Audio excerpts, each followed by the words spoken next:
Come along.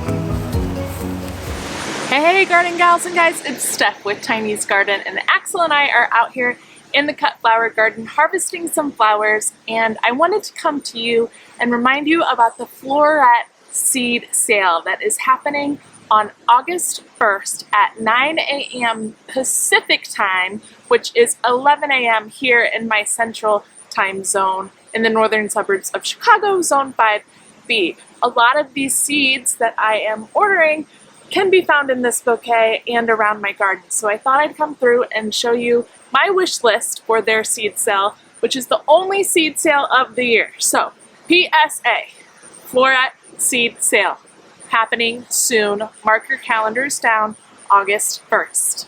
I've got 20 varieties that I have chosen. You can go online to Floret's website and you can look at what they will be offering on August 1st. Again, it's the only seed sale they're offering this year, so be sure to check it out. Know what you want in advance so you can click on the item, get it in your cart, and check out.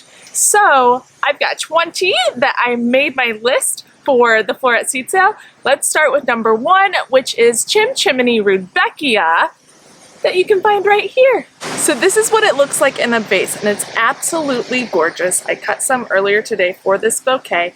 You can see it's got a chimney sweeper type of look, nice long stems, but it also has a variation where there's some that have more of a burgundy inside, like these right here, and is a little more fuller, not as fine petals, but still gorgeous. So you get a little variety in there, all called Chimney Rudbeckia. It's the first year I've grown it, and I've really enjoyed it. I highly recommend.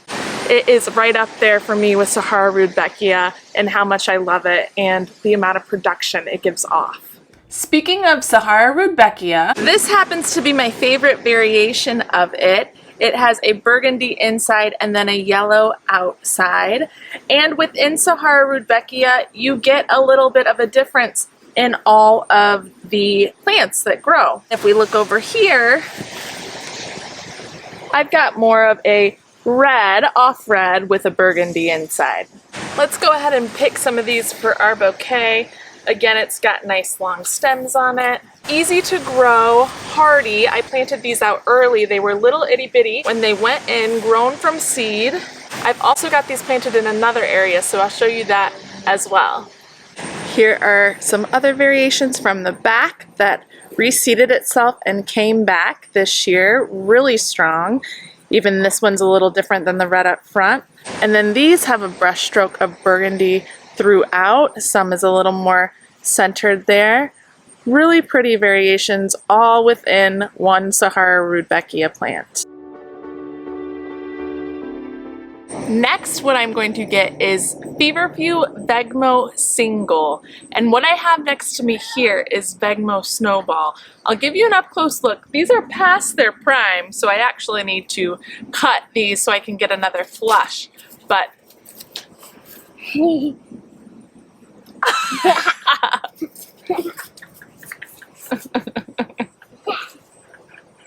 children. So here's what Vegmo Snowball looks like, and this one besides these two is not bad, but I'll put a picture on the screen of Vegmo Single.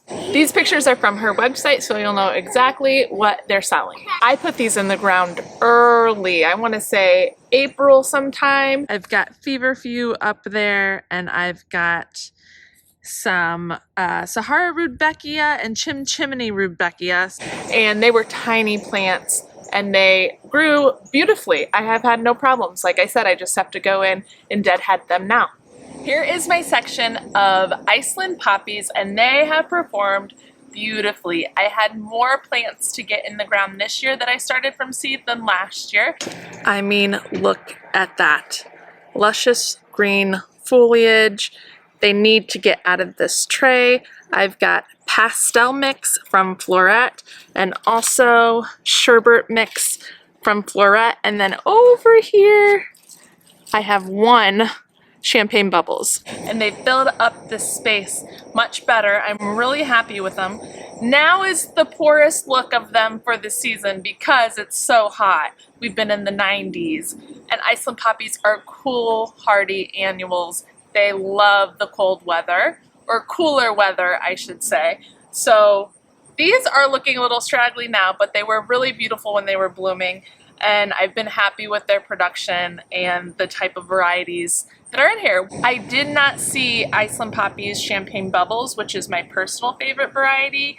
I guess she's not selling that one this year, which is a little bit of a bummer, but these varieties are still really beautiful. Then the next one on my list is this beauty right here, Madame Butterfly Bronze. And this is one of my favorite Snapdragons. It is a Snapdragon, it's a Madame variety, so those have more ruffly petals. The smell is sensational. I've grown these a couple years and I really enjoy them. I also love the Madame Butterfly Red, which is right over there, but again, I didn't see that that was on their list to sell this year. And then we have Zinnia Queen Lime. I'll show some bigger ones I harvested earlier for my bouquet. Really a stunning zinnia. This is the first year I've grown it, but it's got a really nice chartreuse type of color, nice big heads on the flowers. I have no complaints so far this year. I like that color against some very bright colors such as the salmon rose, the deep red. It just plays really well together. Another zinnia I'm gonna try again is Cinderella Peach. Now that one I grew 2 years ago and I did not have good luck with it. There were a lot of singles that were kind of raggedy looking, just not real pretty. And the doubles are the one with the real fluffy center. So I'm hoping if I try again, we have better luck. Now the long list of sweet peas begins. She is selling 40 varieties worth of sweet peas. I am going to order 8. The first one being something that I've got planted right over here. Get you up close to it so you can see this one is spent. But here is what I believe is Nimbus, a really unique looking one. Earl Grey also looks similar, but I did not plant Earl Grey this year, so this one is Nimbus, and I love how it looks. Now up here we've got Jeff Hughes, which she is not selling this year, but it looks very similar to one on my list, which is Raspberry Flake. Then up here we have Mr. P, which has been fantastic. Again, I've got to come in here and take some of these ones that need deadheaded off so I get more blooms.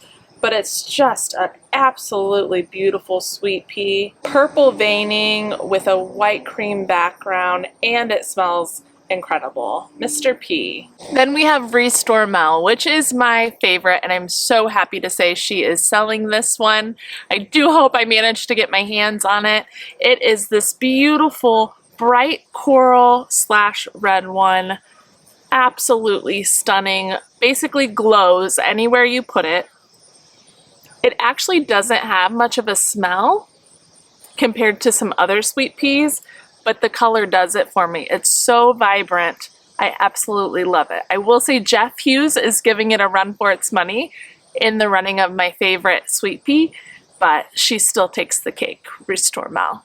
Now, even though sweet peas don't have a super long base life, I do love them in a bouquet because it adds a bit of whimsy with its ethereal type of foliage, and also the color is usually striking in one way or another, as well as the smell. So let me show you the rest of these that are on her website. I'll put a picture on the screen because I don't have these in my garden currently. Some of them I've never even grown before, but would like to. So let's finish out with the sweet peas. I have Sweet Pea Blue Shift, which will be a new one for me.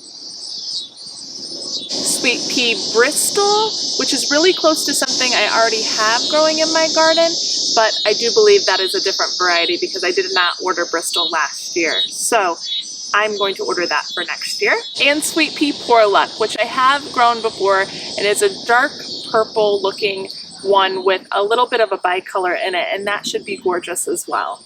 For our remaining, and we have Lace Flower Lacy Blue Didiscus. What a unique color to have in the garden, like a light blue. I've not grown this before. I'm looking forward to seeing how she turns out. Pincushion Flower Snow Maiden. This is a popular one, and I have not grown it. I've grown a lot of other different pincushions before, but not the Snow Maiden, and I've heard such good things. So I saw she's selling it.